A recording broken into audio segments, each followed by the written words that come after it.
It's pretty wild that a war story from 3,000 years ago can still feel so immediate. Homer's Iliad isn't just some dusty old epic. It's one of the most powerful, most human stories ever told. So today, we're going to dig into why it still gets to us, because it might just hold the blueprint for how our own minds work. When you hear the Iliad, you probably think of the Trojan War, right? Big heroes, epic battles, gods messing with everybody. But what if that's not the real story? What if the actual war Homer cared about wasn't fought on a battlefield at all? What if it was all a deep dive into the battles we fight inside ourselves? Because really, the whole thing hinges on one guy, Achilles. His personal journey is the engine that drives this entire story. The massive war for Troy, that's just the stage for a much more raw, much more intense conflict, the one that's raging inside Achilles' own soul. It's a fight fueled by pride, grief, and in the end, a desperate need for forgiveness. Check this out. These are the very first words of the entire epic. Homer doesn't kick things off with heroes or battles. He starts with one single, all-consuming emotion: rage. Achilles' rage explodes when King Agamemnon totally humiliates him in front of everyone. It's a massive blow to his honor, and Achilles, the greatest warrior on the planet, just quits. He walks off the battlefield. And this is where a spat over pride spirals into a full-blown tragedy. While Achilles is sitting in his tent, fuming, his fellow Greeks are getting absolutely decimated. His best friend Patroclus can't take it anymore and begs Achilles to let him fight. Achilles says yes, and Patroclus is killed by the Trojan hero Hector. And Achilles just knows, deep in his gut, that it's his fault. His stubborn pride got his best friend killed. And just like that, the rage vanishes, replaced by this crushing wave of guilt and depression. So Achilles goes back to the fight on a rampage, kills Hector, and, well, he defiles his body, but it doesn't bring him any peace. And then something happens that's just completely unexpected. One of the most beautiful scenes in all of literature. Hector's old father, King Priam, sneaks into the enemy camp in the middle of the night. He gets on his knees in front of Achilles, the man who slaughtered his son, and kisses his hands. And instead of more violence, there's just this moment of shared grief, two mortal enemies weeping together for everything they've lost. So you see what's happening here, right? The point of Achilles' journey isn't to become a better warrior. He's already the best. It's about him becoming a fully realized human being. He goes from this blinding pride and rage through the absolute hell of guilt and grief and lands in this quiet, shocking moment of forgiveness. The real victory wasn't killing Hector on the battlefield. It was in that tent, where he could finally see another man's pain and begin to forgive himself. Okay, but this raises a huge question. How did a culture 3,000 years ago write something with this much psychological depth? I mean, this is stuff we're still grappling with today. Well, it wasn't a fluke. The answer is in the totally unique world of ancient Greece. It was like a big bang of new ideas.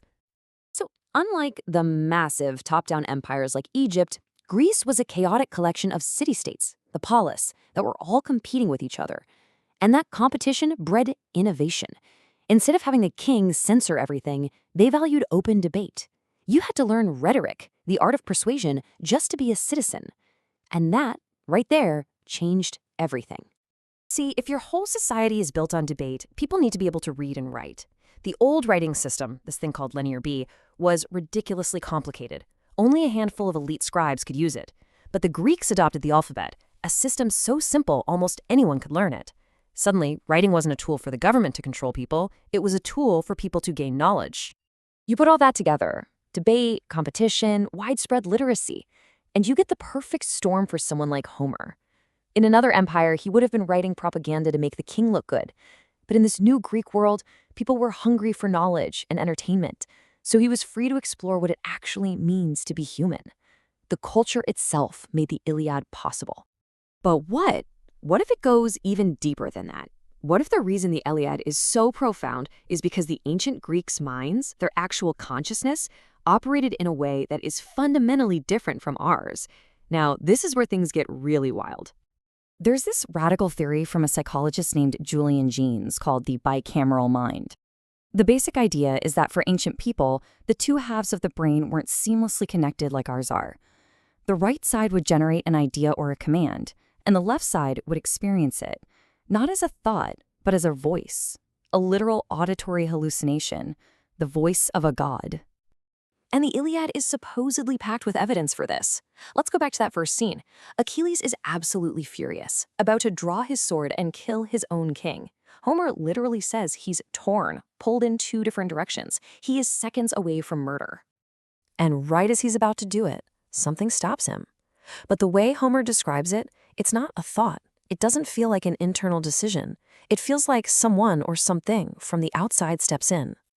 A voice speaks directly to him. It's the goddess Athena. And here's the crucial part. Homer makes it a point to say that only Achilles could see or hear her. So what we would call getting a grip or thinking twice, Achilles experiences as a literal goddess appearing before him and telling him to stand down. And that's the whole mind-bending difference, right there. A modern author would write, Achilles controlled himself. That's the fact of what happened. But Homer writes, Athena came down from heaven and stayed his hand. According to this theory, that's not just poetic flair. That's the truth of Achilles' subjective experience. It's a window into a totally different kind of mind. So this all leads to a really provocative thought. Eventually, our modern, self-aware mind with its constant internal chatter took over. But in gaining that inner voice, did we lose something? What happened to us when we stopped being able to hear the gods? I mean, just think about it. We all have these weird little experiences that don't quite fit our neat, rational picture of the world. Like when you're thinking about an old friend you haven't spoken to in years, and suddenly your phone rings, and it's them. Or what about creativity? That brilliant idea that seems to just drop into your head from nowhere, perfectly formed. Artists talk about feeling like they're channeling something. So, where does that stuff actually come from? For us, these are just little oddities, right? But the ancients, they wouldn't have even blinked. To them, those weren't random intuitions. They were communications. They lived in a world filled with gods, muses, and spirits who gave them answers and inspiration. They already knew where it came from. The argument goes that once we silenced that divine frequency in our own minds, we created a vacuum. We're still desperate for that same sense of ultimate meaning, but now we try to find it in our jobs, in politics, in romance, things that were never meant to carry that kind of weight. We try to turn other things and other people into gods. And that's the question the Iliad really leaves us with, 3,000 years later. It's not just a war story, it's like a fossil of a different way of being human. And it forces you to ask, if the minds of the ancients were tuned to a frequency that let them hear the voices of gods, what incredible wisdom, what profound creativity have we lost now that we've all tuned out?